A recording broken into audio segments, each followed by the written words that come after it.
Good morning all of you. नमस्ते, कैसे हैं आप सब। मुझे उम्मीद है कि आप अच्छे ढंग से पढ़ रहे होंगे।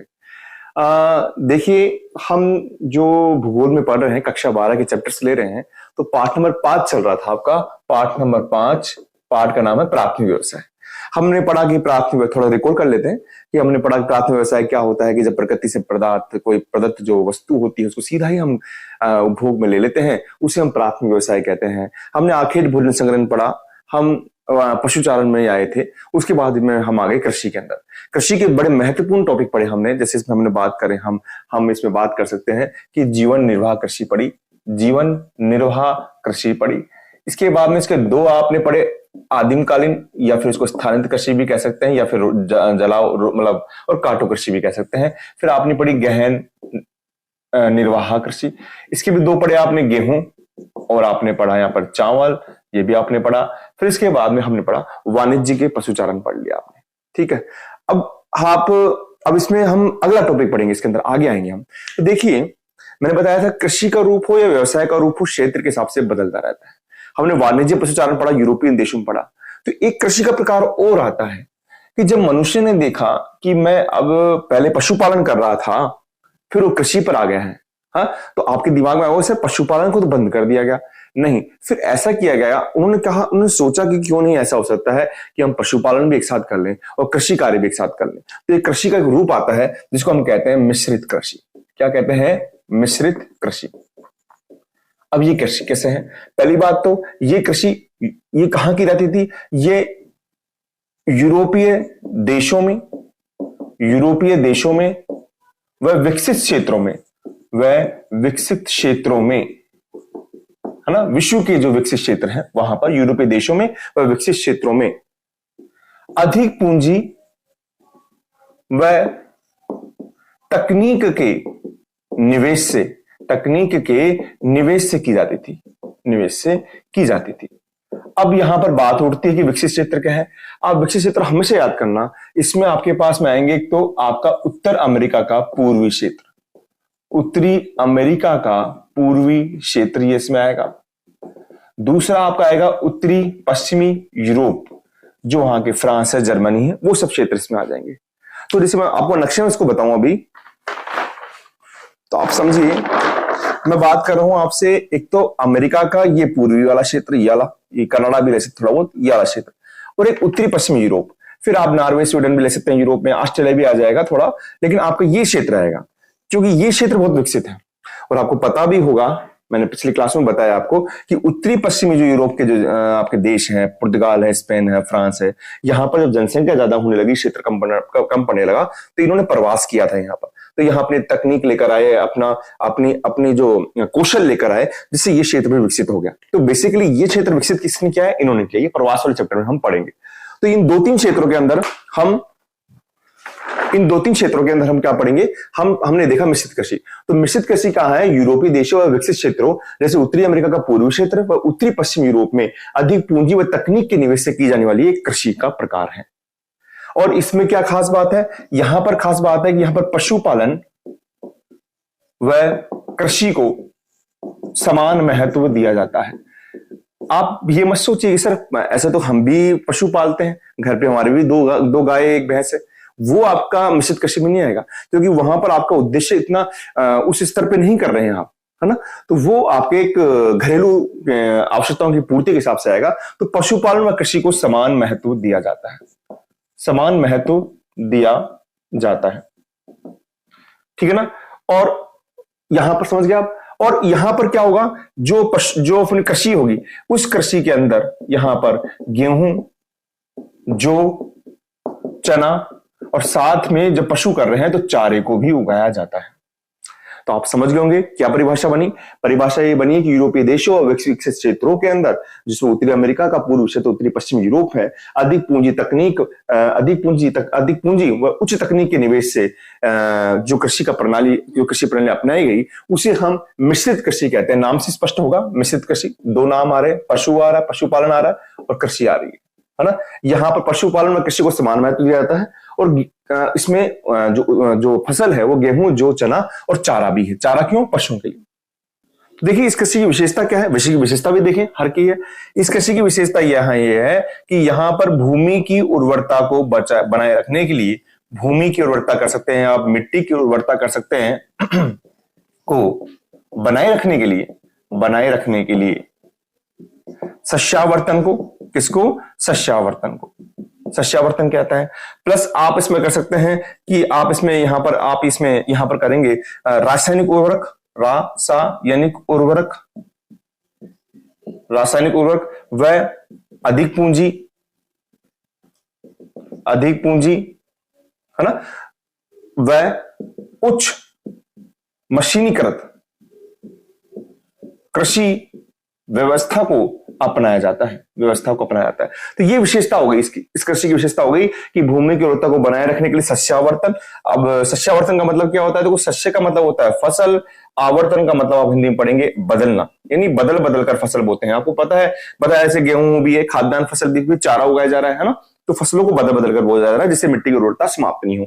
तो मिट्टी की उर्वरता को बनाए रखने के लिए सस्यावर्तन, रासायनिक उर्वरक, अधिक पूंजी का निवेश एवं मशीनीकृत, जो उच्च मशीनीकृत है, ये इस कृषि की मुख्य विशेषता है।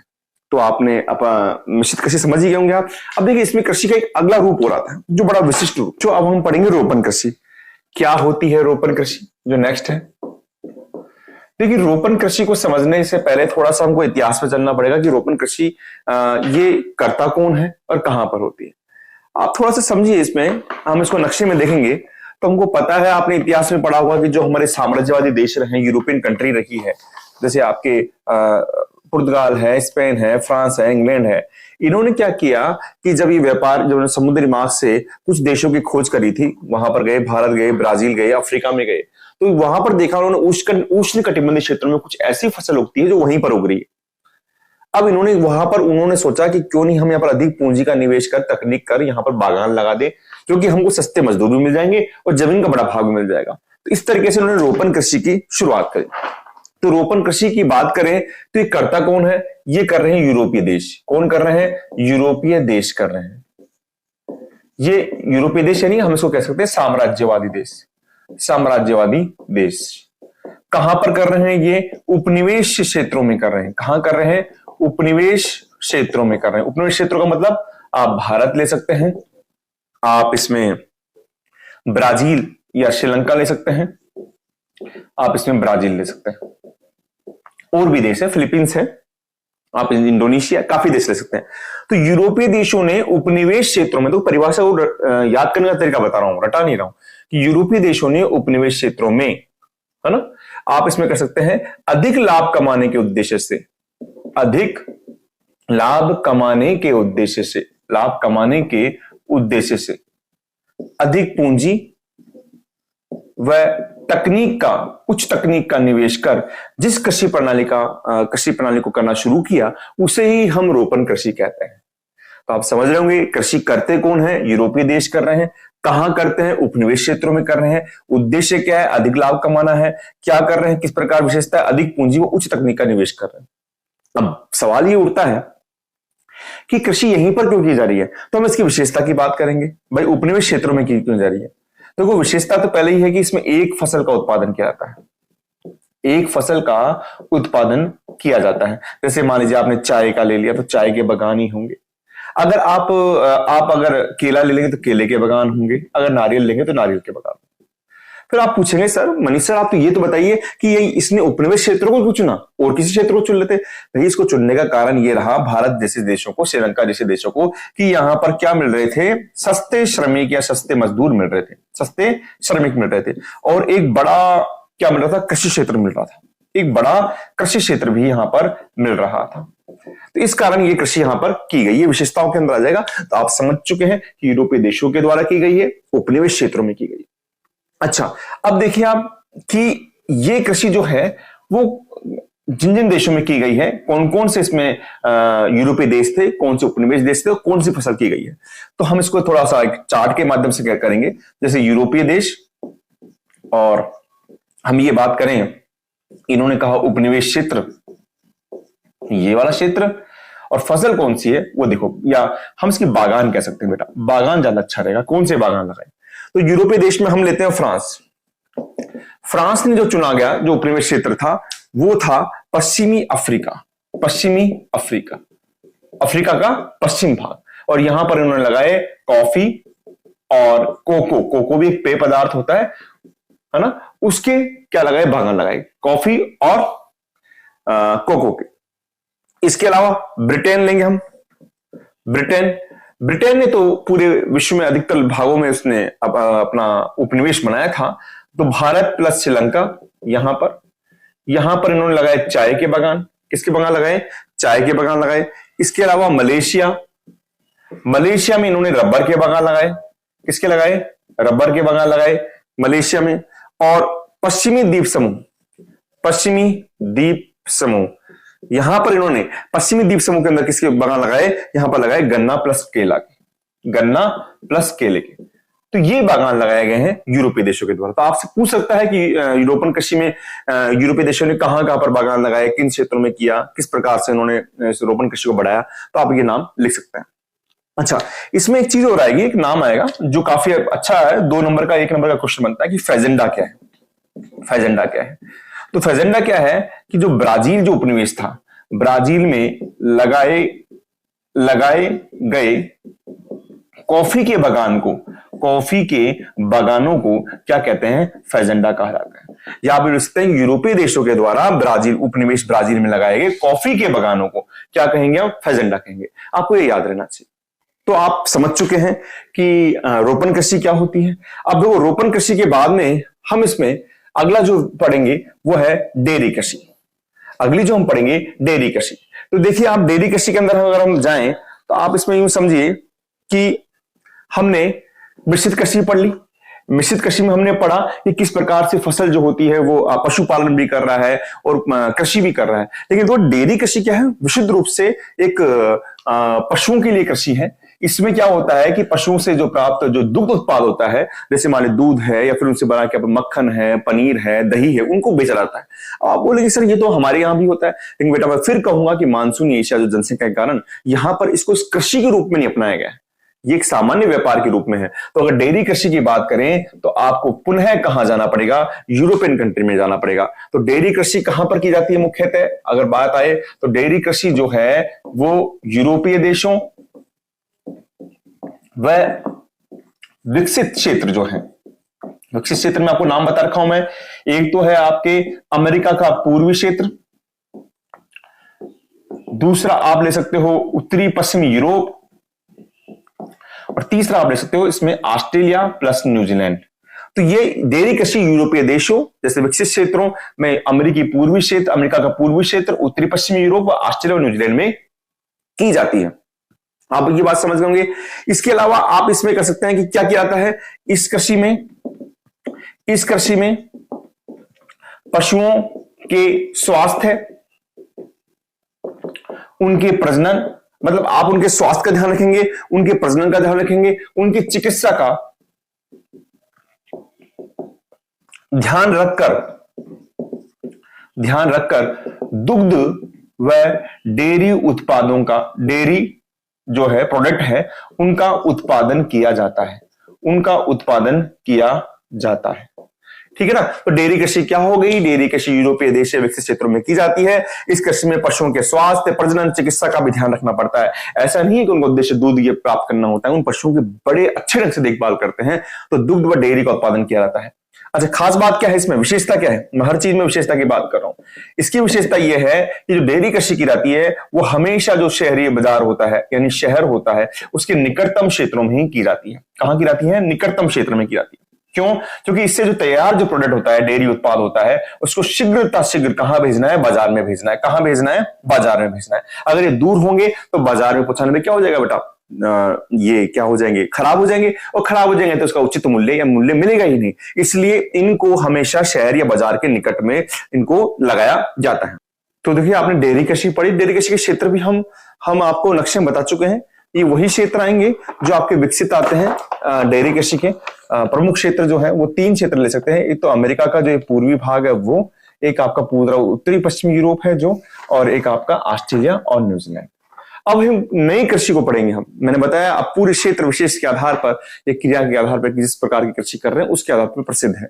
अब इस कृषि का नाम है भूमध्य सागरीय कृषि, भूमध्य सागरीय कृषि। और जैसे कि नाम से स्पष्ट है कि ये कहां की जाएगी, ये कृषि की जाएगी भूमध्य सागरीय जलवायु क्षेत्रों में की जाएगी, जलवायु क्षेत्रों में की जाएगी। तो पहला कि ये कृषि भूमध्य सागरीय जलवायु क्षेत्रों में की जाती है। तो देखिए बच्चों, ये जो कृषि है नाम से स्पष्ट है भूमध्य सागरीय कृषि, तो ये कहां पर की जाएगी, ये भूमध्य सागरीय क्षेत्रों में की जाएगी, भूमध्य सागरीय जलवायु क्षेत्रों में की जाएगी। जहां पर ये जलवायु पाई जाती है वहां पर की जाएगी, क्षेत्रों में की जाती है। ठीक है, अब ये हम नक्शे में देखें क्षेत्र कहां पर है, एक बार थोड़ा सा देखते हैं, आपको बताते हैं, फिर हम इसको लिखेंगे। देखिए मैं आपको हर चीज नक्शे में कराने की कोशिश करूंगा। भूमध्य सागर आपके अफ्रीका के ऊपर वाला ये क्षेत्र भूमध्य सागर है। यहां पर भूमध्य सागर जो है, तो आप देखेंगे दक्षिण यूरोप के जो आपका इटली वाला आ गया, आपका जो स्विट्जरलैंड आ गया, ग्रीस वाला क्षेत्र आ गया। हाँ, यहां पर आपके अफ्रीका का जो ट्यूनीशिया है, जो आपका उत्तरी है, ट्यूनीशिया, अल्जीरिया है, और यहां से मोरक्को और आपके अटलांटिक तट तक। यहां पर आप आगे लेंगे कैलिफोर्निया का दक्षिणी भाग सामने, आप दक्षिण अमेरिका में लेंगे आप मध्य चिली, और ऑस्ट्रेलिया का लेंगे आप दक्षिण पश्चिमी भाग। इन क्षेत्रों में ये कृषि की जाती है। इस कृषि की विशेषता भी है कि इस कृषि के अंदर सर्दियों में बारिश होती है। तो भूमध्य सागरीय जलवायु क्षेत्रों में की जाती है। कि ये आपकी जो आपने नक्शे में देखा, तो ये कहां पर की जाएगी, ये की जाएगी कृषि भूमध्य सागरीय तटों के पास, जहां पर हम लेंगे दक्षिणी यूरोपीय देश, जिसमें आपका इटली भी आ सकता है, आपका स्विट्जरलैंड भी आ सकता है ना, दक्षिण यूरोपीय देश। आपके उत्तरी अफ्रीका का हिस्सा आएगा, जो भी बताया मैंने आपको, ट्यूनीशिया है इसमें। ट्यूनीशिया से लेकर आप अटलांटिक तट के जो देश हैं, अल्जीरिया है, वहां तक आप जाएंगे। तो इन क्षेत्रों में कृषि की जाएगी। साथ में इसमें आप लेंगे दक्षिणी कैलिफोर्निया, आपके उत्तरी अमेरिका में, दक्षिणी कैलिफोर्निया मतलब आपको महाद्वीप में, और दक्षिणी कैलिफोर्निया के साथ में आप लेंगे मध्य चिली दक्षिण अमेरिका का एक देश, और आपके दक्षिणी पश्चिमी ऑस्ट्रेलिया।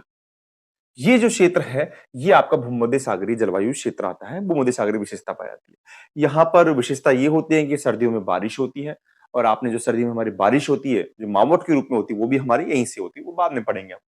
अच्छा, और इसकी विशेषता क्या है, मैं हर चीज की विशेषता पढ़ रहा हूं। इस कृषि की विशेषता है खट्टे फल। यहाँ पर खट्टे फलों की पैदावार की जाती है, उत्पादन किया जाता है, इसमें जैसे अंगूर है और वो संतरा है, इस तरीके से। तो यहाँ पर खट्टे फलों का उत्पादन किया जाता है। भूमध्य सागरीय कृषि भूमध्य सागरीय जलवायु क्षेत्रों में की जाती है। क्षेत्र आपको बता दिए मैंने आपको, भूमध्य सागरीय तट के दक्षिणी यूरोपीय क्षेत्र, और आपके जो आपके अफ्रीका का क्षेत्र आ जाएगा, अटलांटिक तट तक आ जाएगा, दक्षिणी कैलिफोर्निया, मध्य चिली और दक्षिणी पश्चिमी ऑस्ट्रेलिया का क्षेत्र इसमें शामिल किया जाता है। अच्छा, अब कृषि का जो हम पढ़े जा रहे हैं, आगे बढ़ते जा रहे हैं, एक अगला सा एक रूप और पढ़ते हैं, जिसमें कुछ ऐसा विशिष्ट तो नहीं है, लेकिन नाम से इसको पढ़ेंगे। देखिए, अब कृषि का एक अगला रूप है, इसका नाम है कारखाना कृषि। देखिए, कारखाना कृषि, ये कृषि भी कहाँ की जाती है, ये आपके जो विश्व के विकसित क्षेत्र है, वहां पर इस कृषि को किया जाता है। विकसित क्षेत्र में हमारे पास में जैसे उत्तरी पश्चिमी यूरोप बार बार नाम आएगा आपका, और साथ में आपके उत्तरी अमेरिका यानी अमेरिका का पूर्वी क्षेत्र आएगा, यहाँ पर की जाती है। इन क्षेत्रों में किया जाता है कि यहाँ पर पशुओं के स्वास्थ्य उनके प्रजनन, उनकी चिकित्सा, इसका विशेष देखभाल की जाती है।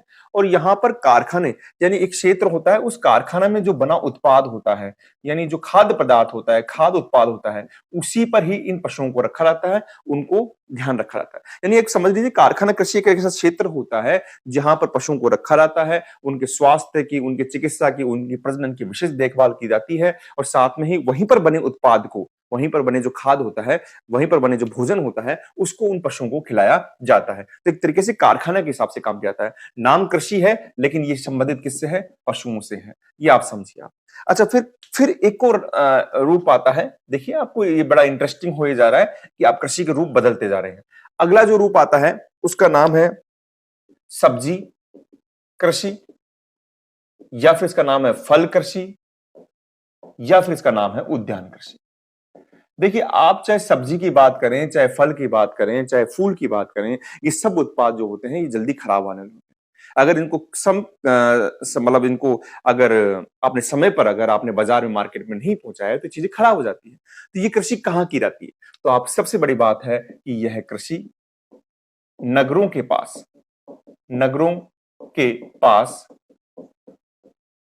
गांवों में, नगरों के पास गांवों में उस भूमि पर की जाती है जो सस्ती दर पर उपलब्ध हो जाती है। यानी कृषि नगरों के पास गांवों में सस्ती दर पर उपलब्ध होने के कारण, सस्ती दर पर उपलब्ध भूमि पर की जाती है, भूमि पर की जाती है।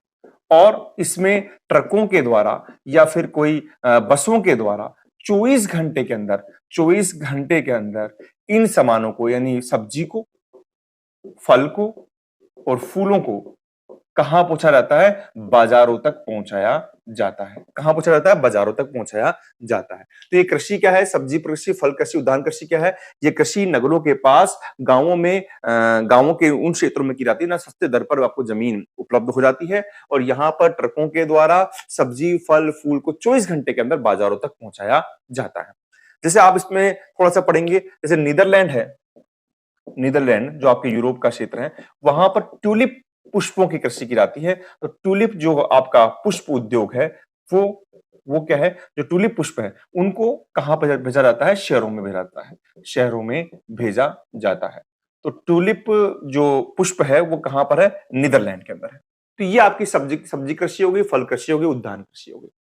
अब देखिए इसी कृषि का, आप सब्जी कृषि, फल कृषि, उद्यान कृषि की बात करें, इसी कृषि का एक विशिष्ट रूप और है, उसका नाम है ट्रक फार्मिंग। इसको हम अलग क्यों पढ़ रहे हैं इसको अलग?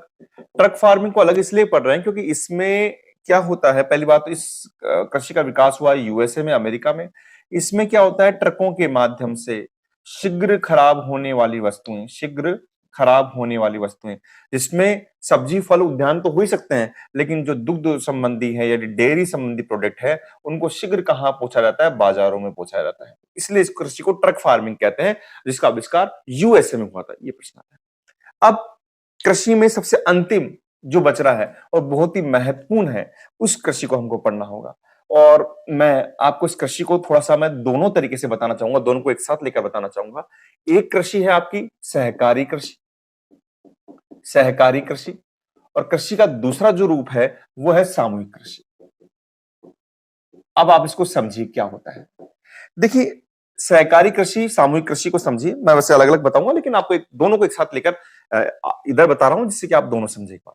देखिए सहकारी कृषि का मतलब क्या होता है, मैं आपको उदाहरण दूं। जैसे मान लीजिए आप कक्षा में बैठे हुए हैं और आपको बच्चों को एक एटलस चाहिए, मान लीजिए आप, और उस एटलस की कीमत जो भी हो, तो आपको लग रहा है कि मार्केट में मालूम क्या हो, एटलस की कीमत 100 रुपए है।